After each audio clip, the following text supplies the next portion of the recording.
देखो भाई, आज हमें जो कल हमने के P is equal to K C into R T raise by power delta N किया था, उसके बेसिस पर कुछ न्यूमेरिकल सोल्व करने हैं। ठीक है, अब देखो फर्स्ट ऑफ ऑल कल ही हमने डिराइव भी किया था फॉर्मूला के P is equal to K C into R T and raise by power delta N. So देखो के पी क्या होगा, अगर आपको ना ये निकालना हो कि अगर यही मतलब आपको मान लो दिया हुआ है के सी में कंसंट्रेशन दी हुई है किसी चीज़ की, बट यही मानो कि ये प्रेशर दिया होता तो कितना आता कांस्टेंट, तो के पी निकलेगा। उसके लिए फिर आपको R into T and delta n की वैल्यू, R गैस कांस्टेंट है, इसकी वैल्यू दी होगी आपको। ठीक है, 8.314 या 0. वो बताया मैंने आपको, डिपेंड करेगा किसके ऊपर। और ज़रा ध्यान रखना, जितने भी आपके गैस कांस्टेंट्स हैं नॉर्मल वाले, सब में टेम्परेचर लिया हुआ है केल्विन। तो आप अगर टेम्परेचर इन द न्यूमेरिकल नहीं दिया हुआ है केल्विन में, आपको उसको कन्वर्ट करना पड़ेगा केल्विन के अंदर। और कैसे डेल्टा एन कैसे निकलेगा भाई? Number of mole. हाँ, what is the meaning of delta? Change, difference. किसका डिफरेंस? प्रोडक्ट और रिएक्टेंट के नंबर ऑफ मोल का डिफरेंस। ठीक है, अब देखो इसी बेसिस पे एक दो क्वेश्चंस हैं, दोनों ही ट्राई करेंगे हम। First is find the value of K सी। आपको के सी निकालना है। फर्स्ट ये क्वेश्चन दिया हुआ है पेज नंबर 6 पर। Find out the value of K C for each of the following equilibria from the value of K P. मतलब आपको के पी दिया हुआ है और के सी निकालना है। अब देखो भाई, फर्स्ट रिएक्शन, चलो लिखा लें उसको। तो अब आपको जो रिएक्शन ये दी हुई है 2NOCl इज इक्वल टू, ये आपकी इक्विलिब्रियम रिएक्शन है, ऐसे आएगी NO2NO प्लस Cl2। ठीक है, 2NO प्लस Cl2, ये भी गैस, ये भी गैस एंड ये भी गैस की फॉर्म में ही मिलेगा। ठीक है, तीनों गैसेस हैं, yes. And for this particular reaction the value of Kp is given as 1.8 into 10 raise to power -2 at 500 kelvin temperature. ठीक है, लो भाई आपके पास ही दे दिया है, इसमें आर की वैल्यू नहीं दी हुई है। ऑल्दो वो डिपेंड करेगा आपको किस में लेनी है। यहाँ पर अगर आपके पास प्रेशर जो है जैसे लेना है, बार में लेना है, एटमॉस्फेयर में लेना है, उसके बेसिस पर आप आर लगा दो। लेकिन सपोज करो मैं ये वैल्यू जो दी हुई है यहाँ पर कि दैट आर कॉन्स्टेंट इज 0.0831। अब देख लो भैया, ये है ना, हाँ। अब 831 में क्या आता है, एटमॉस्फेयर या बार? हाँ, बार आता है भाई, 0.031। तो यहाँ आएगा आपका बार। ठीक है, प्रेशर बार वाली में पर केल्विन मोल। ठीक है, सब चीज़ें जाएंगी। इसका मतलब अब जो आपके पास Kp की वैल्यू आएगी प्रेशर की, वो जो आपका रिजल्ट आएगा वो किस में आएगा? बार में। ठीक है, अदरवाइज अगर आपको R नहीं दिया हुआ है तो आप 0.0831 लिखोगे तो आंसर बार में आना चाहिए। ठीक, अच्छा अब सुनो भाई, लो गई रक्ष, आप करना है इसको में, तो बताओ कैसे करें फिर इसको, कैसे निकलेगा कैसी?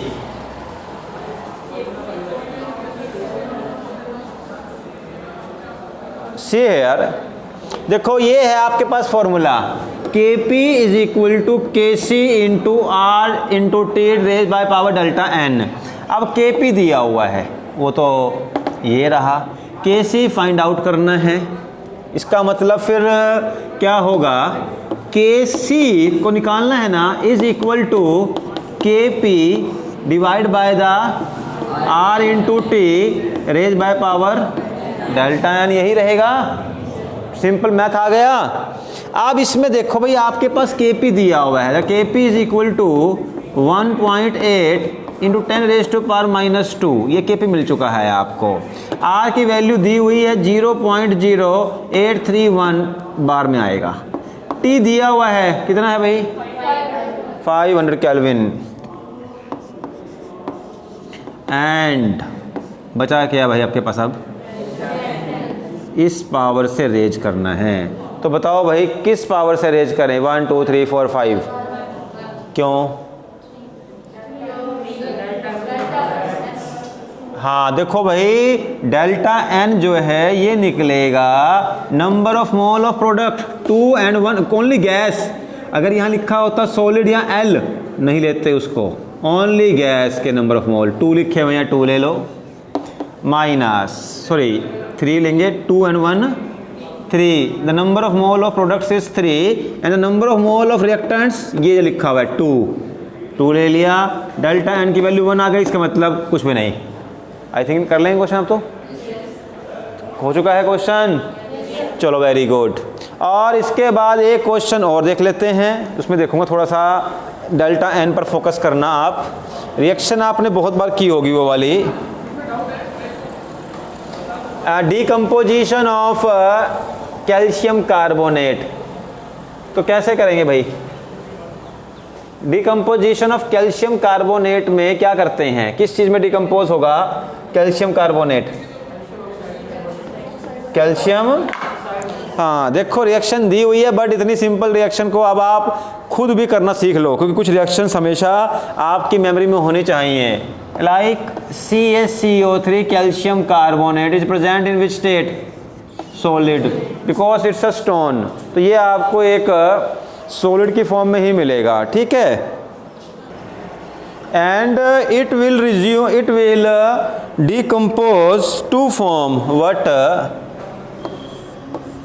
CaO प्लस CO2, ये बनता रहेगा। और एक टाइम ऐसा आएगा जब इक्विलिब्रियम अचीव हो जाएगा, तब की बात की गई है यहाँ पर। शुरुआत में टूटता रहेगा, कभी शुरुआत में टूटेगा, फिर एक टाइम पर आकर के इक्विलिब्रियम बन जाएगा। उस कंडीशन में अब देखो भाई, CaO क्या होता है? सॉलिड। CO2 क्या होती है? गैस। ठीक है, ये दिया है ना, कई बार गड़बड़ कर देते हैं लोग। नहीं ठीक है, ये चीज़ दी हुई है। तो ये रिएक्शन दी हुई है आपको, और इस रिएक्शन के लिए Kp कितना दिया हुआ है? कितना दिया हुआ है? 167, काफ़ी है। 167 at 1073 kelvin, about 700 temperature, about, ठीक है, काफ़ी हाई टेम्परेचर है। स्टोन का फॉर्मूला देखो भाई, calcium carbonate is a marble, formula of marble. इसको डिकम्पोज करने के लिए आपको हाई टेम्परेचर लगाना ही पड़ेगा, अदरवाइज तो फिर सन रेज आएगा, ये भी सब टूट जाएंगे, ठीक है ना, ऐसा नहीं होता है। अब इसमें भी Kc ही निकालना है, तो कर चुके हैं हम Kc। अब मैं डायरेक्टली करूँ, देखो भाई, Kc is equal to Kp divide by R into T divide by delta n. ये लास्ट में किया, दोबारा भाई कर रहा हूँ मैं, टाइम वेस्ट नहीं करेंगे। अब सुनो, Kp की वैल्यू दी हुई है 167, R की वैल्यू 0.0831 बार के हिसाब से आ जाएगी, टेम्परेचर दिया हुआ है 1073 एंड डेल्टा एन कितना है भाई?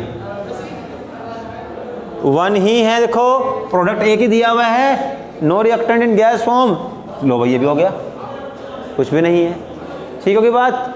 तो इस तरीके से करना है आपको क्वेश्चन। तो भाई आगे जो है, आप जितनी भी कैलकुलेशन हो आपने करनी है, वो अब कैलकुलेशन मैं नहीं कर पाऊंगा, वो चीज़ें बहुत टाइम लग जाएगा, वो पार्ट आपका रहेगा। मेन पार्ट करना कैसे समझा दिया मैंने आपको। आई थिंक कोई मुश्किल टाइप क्वेश्चन है क्या? ये नहीं हो पाएंगे क्या? हो जाएंगे, चलो अच्छी बात है, फिर तो बहुत बढ़िया। नाउ सी, बस ये मत बोलना at the time of exam कि सर डाउट आ गया था कोई, उस समय आ जाते हैं डाउट। तो बस ये बाकी 1-2 क्वेश्चन और बचे हुए हैं, वो अब आपकी रिस्पॉन्सिबिलिटी है। अगर डाउट आएगा अभी ले आना, तो कर देंगे उसको आफ्टर दिवाली, ठीक है। तो वो आप एज ए गिफ्ट भी ला सकते हो हमारे लिए, ठीक है, उसको मैं गिफ्ट ही मान लूँगा, ऐसी कोई बात नहीं है। लेकिन at the time of exam वो गिफ्ट काउंट नहीं होगा,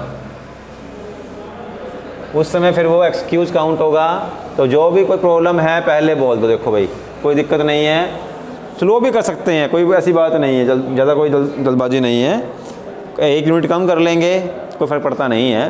और जो करना है वो बेटर करो, अच्छा करो, ताकि +2 में आपका बेस स्ट्रॉन्ग रहे। 90% +1 +2 में दोबारा रिपीट होगी।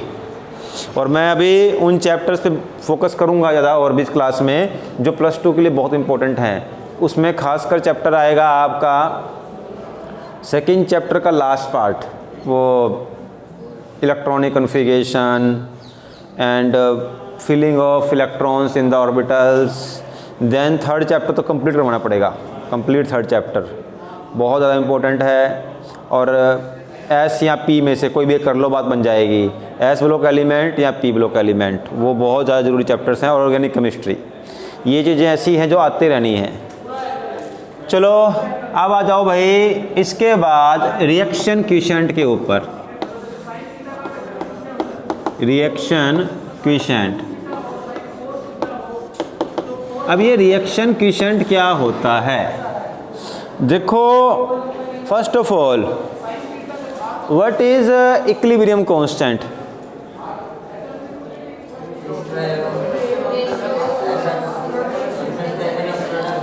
हाँ देखो, कोई भी रिएक्शन है तो उसके जो concentration eight which time equilibrium, जब रिएक्शन का इक्विलिब्रियम अचीव हो जाए तो उस समय जो कंसंट्रेशन है प्रोडक्ट की और उसको डिवाइड कर दो रिएक्टेंट की कंसंट्रेशन से, आपको Kc Kp means equilibrium constant मिल जाएगा। लेकिन बात पता क्या है, ये कोई ज़रूरी नहीं कि हम उसी समय काउंट करें। अब देखो, मान लो रिएक्शन ये है, चलो दोबारा ले लेता हूँ मैं सेम रिएक्शन, बार बार बुक में भी ये दी होती है तो आपको भी इसका आइडिया होना चाहिए। और इम्पोर्टेंट थिंग इज दिस कि ये रिएक्शन अभी इक्विलिब्रियम में नहीं आई, रखना ध्यान। मैंने अभी डबल साइड एरो नहीं लगाया हुआ है। रिएक्शन चल रही है किस डायरेक्शन में? फॉरवर्ड डायरेक्शन में। और अब अगर मैं लिखता हूँ यहाँ, अब मुझे मान लो जो इसकी कंसंट्रेशन है ए, अब देखो ये क्या है, C raise by power C, D concentration raised by its stoichiometric coefficient D, concentration of A should be raised by its stoichiometric coefficient A and concentration of B raised by the coefficient B। अब जबकि equilibrium achieve नहीं हुआ उस समय भी concentration तो है ही है। अगर आप ये रेशो ले लो किसका, concentration of product divide by the reactant at any point, then it is known as reaction quotient. तो रिएक्शन क्विशेंट का मतलब कुछ नहीं, सिंपल सी बात है, आपकी रिएक्शन जब आपको, मतलब जब भी आप ऑब्जर्व कर लो, कभी मर्जी आपने रिएक्शन को ऑब्जर्व किया एंड उस समय किसी भी टाइम जब आपने ऑब्जर्व किया, उस समय जो आपको मिल जाए कंसंट्रेशन प्रोडक्ट्स की और रिएक्टेंट्स की, उनका रेशो ले लो, वो क्या होगा, रिएक्शन क्विशेंट। ठीक है। इवन अब देखो ये बात अलग है, अगर बाय चांस की बात है, देखो कभी ना कभी तो इक्विलिब्रियम अचीव होगा ही होगा, ऐसा तो नहीं है कि अचीव नहीं होगा। अगर ये इक्विलिब्रियम ये QC उस समय काउंट किया जाए जिस समय कि इक्विलिब्रियम अचीव हो गया हो, तो उस कंडीशन में फिर हम QC को क्या लिख सकते हैं, KC QC, ठीक है ना। Then at that time QC should be equal to KC। ठीक है, इस ये बात समझाइए। यस, बात समझाई कि नहीं आई ये वाली? चलो मैं क्वेश्चन पूछता हूँ, जरा थोड़ा दिमाग लगाना है इस क्वेश्चन में। अगर QC की वैल्यू मैं लिख देता हूँ यहाँ, वरना आप कहोगे, अगर QC की जो वैल्यू है ना, it is greater than KC, if the value of QC is greater than KC, तो ये बताओ कि रिएक्शन का डायरेक्शन क्या होनी चाहिए। ठीक, what is the direction of reaction? देखो भाई, अगर आपके पास QC जो है दिया हुआ है कि QC की वैल्यू है वो KC के बराबर है, अब ये बताओ, अब सुनो बात में, देखो जब ध्यान रखने की बात मैं पहले बोल देता हूँ, आंसर उस बात के बेसिस पे सही निकलेगा कि देखो KC से ये पता लग गया है कि ये रिएक्शन पक्का कभी ना कभी इक्विलिब्रियम अचीव करेगी, कभी Kc की वैल्यू आएगी ना। जो रिएक्शन इक्विलिब्रियम अचीव ना करे वो कौन सी होती है जिसका इक्विलिब्रियम नहीं होता? किस टाइप की रिएक्शन कभी भी इक्विलिब्रियम अचीव नहीं करेंगी? हाँ, इरिवर्सिबल। जो रिएक्शन रिवर्स ना हो सके, बैक में ना जा सके, जिसमें बैकवर्ड डायरेक्शन पॉसिबल ना हो, वो कभी भी इक्विलिब्रियम अचीव नहीं करेंगे। अदरवाइज अगर इक्विलिब्रियम अचीव हो सकता है तो अगर मान लो अचीव नहीं हुआ है तो भी वो अचीव करेंगे। अगर अचीव होने के बाद आपने कुछ चेंज ले आए, किसमें? ईदर इन टेम्परेचर, प्रेशर और वॉल्यूम, जो भी चेंज लेकर आए हो, कभी ना कभी दोबारा से वो रिएक्शन क्या करेगी? इक्विलिब्रियम को अचीव करने की ट्राई करेगी। और उस ट्राई करने में वो कोई ना कोई डायरेक्शन को अपना पकड़ेगी, या तो जाएगी बैकवर्ड डायरेक्शन में या फिर फॉरवर्ड डायरेक्शन में। कौन सी डायरेक्शन पकड़ेगी? जिस डायरेक्शन में इक्विलिब्रियम अचीव हो जाए। कैसे, जरा समझना। मान लो ये आगे आपके पास आने वाला है ली शैटलियर प्रिंसिपल, तो बता रहा हूँ मैं आपको। जैसे आपने वहाँ किया था, वो गैस था ना, वो एक वेसल था, उसमें वेपर और लिक्विड के बीच में बना इक्विलिब्रियम, वो तोड़ दिया आपने अचानक से बढ़ा के वॉल्यूम, तो दोबारा क्या हुआ? वो डायरेक्शन पकड़ी। वो कौन सी डायरेक्शन थी? दोबारा से बनना वेपर का। वो क्या हो गया था आपका? Equilibrium achieve. ऐसे ही मान लो ये, चल यहाँ लेता हूँ मैं, ये रिएक्शन ही है, दोबारा से रिएक्शन कोई अलग होगी, बस मैं जस्ट ले रहा हूँ, और इक्विलिब्रियम बन चुका है CC/DD। ठीक है, मान लो यहाँ 10, ये 20, ये 20, ये 30 पर इक्विलिब्रियम है, कोई फर्क पड़ता नहीं इन चीज़ों से, तो ये अलग बात है। अब सुनो, आपने क्या किया? इक्विलिब्रियम डिस्टर्ब कर दिया। कैसे डिस्टर्ब किया? आपने रिएक्टेंट्स का अमाउंट बढ़ा दिया। तो पहला काम तो क्या हो, तो बढ़ा दो भाई, इसको मैं कर देता हूँ 20, इसे कर दिया 40, एग्जैक्टली डबल कर दिया मैंने। अब जब रिएक्टेंट मैंने ऐड कर दिया तो क्या अब ये रिएक्शन इक्विलिब्रियम में होएगी? बिल्कुल नहीं होगी। मैं अभी काट देता हूं कि कम से कम, आई डोंट नो कि अभी क्या डायरेक्शन पकड़ेगी, वो आप बताओगे मुझे, बट एटलीस्ट अभी ये रिएक्शन इक्विलिब्रियम में नहीं है। अब जो रिएक्शन इक्विलिब्रियम अचीव कर सकती है वो कोशिश करेगी दोबारा से इक्विलिब्रियम अचीव करने के लिए। तो बताओ अब इस रिएक्शन को कौन सी डायरेक्शन कैच करनी चाहिए so that it should get the equilibrium condition? Backward या फॉरवर्ड? पक्का? क्यों? हाँ देखो भाई, जब ये बढ़ गया है और इस डायरेक्शन में क्या यूज हो रहा है, ये रिएक्टेंट से क्या बन रहा है? प्रोडक्ट। तो अगर आप पकड़ोगे फॉरवर्ड डायरेक्शन तभी ये यूज होगा, और कुछ टाइम के बाद क्या हो जाएगी? रिएक्शन इक्विलिब्रियम में आ जाएगी। अब सपोज करो अब इक्विलिब्रियम बन गया, चलो दोबारा से, और चलो ऐसे बना, ये डबल कर दो, बन गया इक्विलिब्रियम। दोबारा से आपने डिस्टर्ब कर दिया। अब की बार क्या किया? आपने प्रोडक्ट का अमाउंट बढ़ा दिया, इसको 80 कर दिया, इसको 100 कर दिया। Amount of product has been increase. अब क्योंकि इस टाइम प्रोडक्ट का अमाउंट बढ़ा दिया गया है, तो ये बताओ कि रिएक्शन किस रिएक्शन में जाएगी अब? हाँ भाई, बैकवर्ड में। बस ये बात समझ आनी चाहिए कि जो इक्विलिब्रियम है वो इधर फॉरवर्ड या बैकवर्ड किसी भी डायरेक्शन में ट्रेवल करेगा, और उसकी टेंडेंसी क्या होगी? इक्विलिब्रियम को अचीव करने के लिए तो यहाँ चलेगा बैकवर्ड में, कुछ टाइम बाद दोबारा से इक्विलिब्रियम भी बन जाएगा। चलो बन गया कोई बात। अब यहाँ जाओ भाई, आपके पास QC की वैल्यू हाई है and it is more than Kc से आपको आइडिया मिल गया, जो मर्जी हो ये रिएक्शन इक्विलिब्रियम अचीव तो करेगी। तो ये बताओ, the time eight which QC is more than Kc, what should be the direction of the reaction? Backward? पक्का? कोई फॉरवर्ड वाला बच्चा है? चलो सही है फिर तो। ना सी आपका आंसर बैकवर्ड है। देखते हैं सही है गलत है। देखो QC अगर हाई है तो किसका अमाउंट हाई है? प्रोडक्ट का। और इसका मतलब इक्विलिब्रियम कब बनेगा? जब इसका अमाउंट कम हो जाएगा। देखो QC is equal to KC कब होगा, जब QC की वैल्यू कम हो जाए। देखो हमें इक्विलिब्रियम में, in the condition of equilibrium क्या होगा, QC should be equal to KC। Equilibrium के टाइम पर QC का KC के बराबर होना जरूरी है। अब ये QC जब कम होगा तभी KC बराबर होगा ना, और QC कब कम होगा, जब जो प्रोडक्ट्स हैं उनका अमाउंट कम हो जाए। और वो कब कम होगा, जब रिएक्शन क्या होगी, बैकवर्ड में। तो बस वेरी गुड, अगर आपके QC की वैल्यू KC से ज़्यादा है, इस समय रिएक्शन कहाँ चलेगी, बैकवर्ड डायरेक्शन में। और अगर QC की वैल्यू KC के बराबर है तो डायरेक्शन क्या होगी, हाँ कोई डायरेक्शन नहीं है, रिएक्शन होगी आपकी इक्विलिब्रियम में।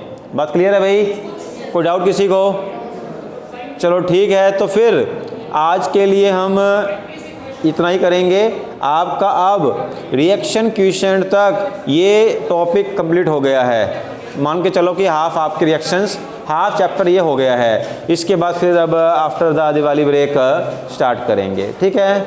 So okay.